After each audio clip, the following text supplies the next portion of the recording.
ഈ ഫെബ്രുവരി മാസത്തിൽ ശ്രീകൃഷ്ണ ഭജനം വഴി വലിയ മാറ്റങ്ങൾ ഉണ്ടാകാൻ പോകുന്ന 5 നക്ഷത്രക്കാർ ഇവരാണ്. 1. രോഹിണി. ഭഗവാന്റെ ജന്മനക്ഷത്രമായ രോഹിണിക്കാർക്ക് ഈ മാസം മനസ്സിന് അല്പം അസ്വസ്ഥത അനുഭവപ്പെട്ടേക്കാം. ഇത് മാറാൻ ബുധനാഴ്ചകളിലോ വ്യാഴാഴ്ചകളിലോ കൃഷ്ണക്ഷേത്ര ദർശനം നടത്തുക. ഭഗവാന് പ്രിയപ്പെട്ട പാൽപ്പായസം വഴിപാടായി നൽകുന്നത് നിങ്ങളുടെ തടസ്സങ്ങൾ നീങ്ങാനും ഐശ്വര്യം വരാനും സഹായിക്കും. 2. അത്തം. ചന്ദ്രന്റെ സ്വാധീനമുള്ള അത്തം നക്ഷത്രക്കാർക്ക് തൊഴിൽപരമായ വെല്ലുവിളികൾ ഈ മാസം ഉണ്ടായേക്കാം. ശത്രുദോഷം മാറാനും ജോലിയിൽ അംഗീകാരം ലഭിക്കാനും കൃഷ്ണന് വെണ്ണ നിവേദിക്കുന്നത് ഏറ്റവും ഉത്തമമാണ്.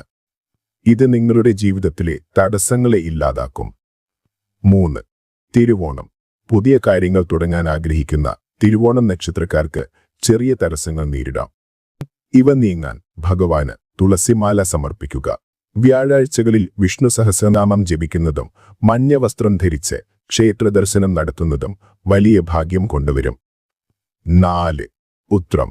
കുടുംബകാര്യങ്ങളിലും ദാമ്പത്യ ജീവിതത്തിലും ഐക്യം നിലനിർത്താൻ ഉത്രം നക്ഷത്രക്കാർ ഈ മാസം ശ്രദ്ധിക്കണം. ക്ഷേത്രത്തിൽ പുഷ്പാഞ്ജലി നടത്തുന്നതും കൃഷ്ണഗീതയിലെ ശ്ലോകങ്ങൾ വായിക്കുന്നതും നിങ്ങൾക്ക് ഏറെ ഗുണകരമാണ്. ഇത് മനസ്സമാധാനം നൽകും. 5. രേവതി. പണമിടപാടുകളിലും കുട്ടികളുടെ വിദ്യാഭ്യാസ കാര്യങ്ങളിലും പുരോഗതിയുണ്ടാകാൻ രേവതി നക്ഷത്രക്കാർ കൃഷ്ണന് കദളിപ്പഴം നിവേദിക്കുക. കൂടാതെ ക്ഷേത്രത്തിൽ ഭാഗ്യസൂക്ത പുഷ്പാഞ്ജലി നടത്തുന്നത് നിങ്ങളുടെ സമ്പത്ത് വർദ്ധിക്കാൻ കാരണമാകും.